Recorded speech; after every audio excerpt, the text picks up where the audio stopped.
नीट paper फुटी प्रकरणात अद्याप चर्चा असतानाच एनटीए पुन्हा एकदा वादाच्या भोवऱ्यात सापडली आहे। CUET UG 2026 परीक्षेदरम्यान झालेल्या तांत्रिक बिघाडामुळे विद्यार्थ्यांना तब्बल 2 तास प्रतीक्षा करावी लागली। या प्रकरणामुळे देशभरात संताप व्यक्त झाला आहे। नीट पेपर फुटीच्या वादानंतर आता एनटीए आयोजित CUET UG परीक्षेतही मोठा गोंधळ समोर आला आहे। 30 मे रोजी झालेल्या परीक्षेदरम्यान तांत्रिक बिघाड झाल्याने अनेक परीक्षा केंद्रांवर परीक्षा नियोजित वेळेत सुरू होऊ शकली नाही। विद्यार्थ्यांना जवळपास 2 तास प्रतीक्षा करावी लागली।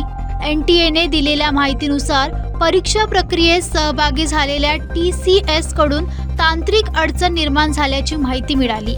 त्यानंतर वेळापत्रकात बदल करून परीक्षार्थींना पूर्ण वेळ देण्यात आला। दुपारच्या सत्रातील परीक्षेची वेळही पुढे ढकलण्यात आली।